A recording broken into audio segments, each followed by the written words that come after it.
the meeting rooms and other spaces in the building. The family room is a place where the child and family advocate can greet the child and family in a relaxed setting. When we asked children what kind of spaces they'd like in a centre like this, they talked about having lots of different waiting areas, particularly a room where their parents could wait while they were having counselling or seeing people, and they talked about having a coffee machine for the mums as well. So we tried to do that in planning flexible spaces in the building. Playroom is a very busy room, a very exciting space. Children might come on their first day for an interview and maybe see an advocate and see a counsellor. They could be here quite a number of hours, so they just might want to relax here, maybe watch some telly, play games, have a snack, chill in the bean bags, whatever they like. The resource room is a resource room for any child and family that comes into the building or any professional working with families in the community. We really want to make it easier for professionals to do their work and easier for children that might not have what they need on a daily basis to go home with that. For example, if a child has to move into foster care unexpectedly, then they can come in here with an advocate or another staff person and pack a bag full of the things that they might need for the next few days. We call this room the multidisciplinary team room, and it's a very important room because it's a space where professionals can meet and plan the services a family might need. The role of the advocate is to provide a voice for the child and his or her family at a difficult time when the child undergoes forensic child protection interviews, medical examinations, investigation and therapeutic interventions. When a child or a young person has been harmed, they're in a state of crisis, as is their family. Often they're really overwhelmed by what's happened. They're often entering into a process that they know nothing about. So, for example, a police investigation, a criminal investigation. Often they feel really lost in that process. Children who have been harmed often feel that they have no power or control, and so they also enter into a system that doesn't really allow a lot of power and control.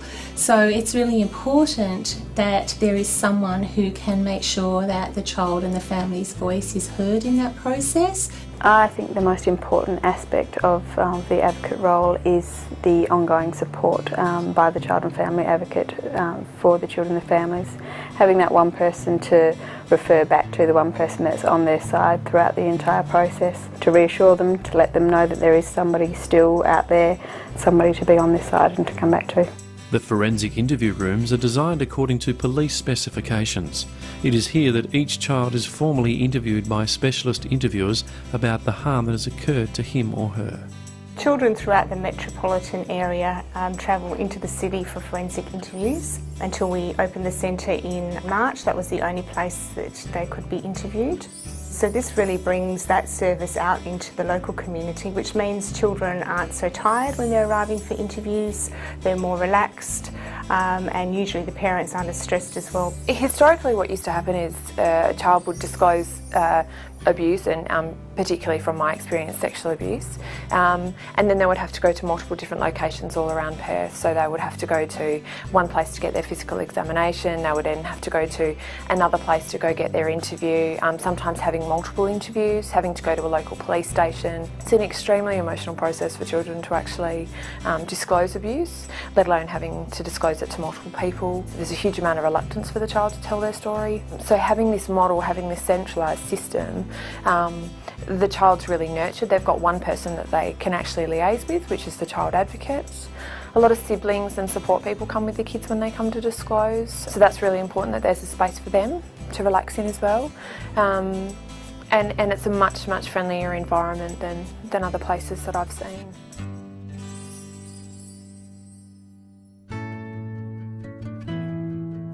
The role of the psychologist here that's dedicated to the Child Advocacy Centre clients, she does a lot of consulting work, she provides an emergency consult and assessment if needed for clients as they come in. Some of the other services we offer are protective behaviours, so we can do protective behaviours with the children to help make them feel safe. Protective behaviours offers children and their families an opportunity to learn about keeping themselves safe and to trust their own instincts.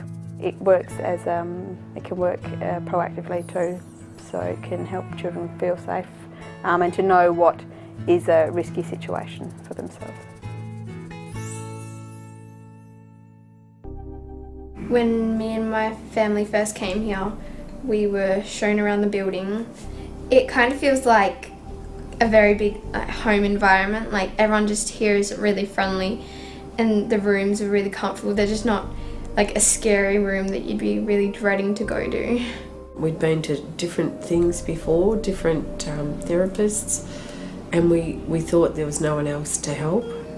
Other experiences had been very negative. I was a bit sceptical when we were coming because I thought it's just going to be the same thing, but it wasn't. It was totally different. We felt like we were listened to, we felt like they cared. As soon as we met Kathleen, and it was a very traumatic day, she handled everything beautifully and made us feel very comfortable that we came here, and we're really blessed that we did. The people I talk to here, I talk to them more than I talk to my friends sometimes. From Kathleen, I'm getting so much more help than I was last time from my last therapist. She's just a lot more nicer and bubbly, and I feel more comfortable when I'm talking to her. She definitely takes what I have to say seriously. With my problems, they just seem to be sorted out easier knowing that I've got her support.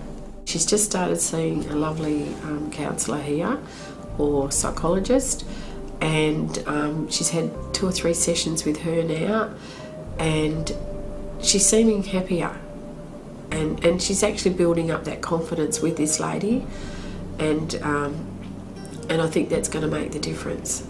I know that we can get through this together, and I know with the attitude of everyone here, we will make it together. Everyone was really nice here, and I knew that it was going to be a place where I could talk to people about stuff that had happened to me, and it just felt like a good place to come to when I needed to talk to someone.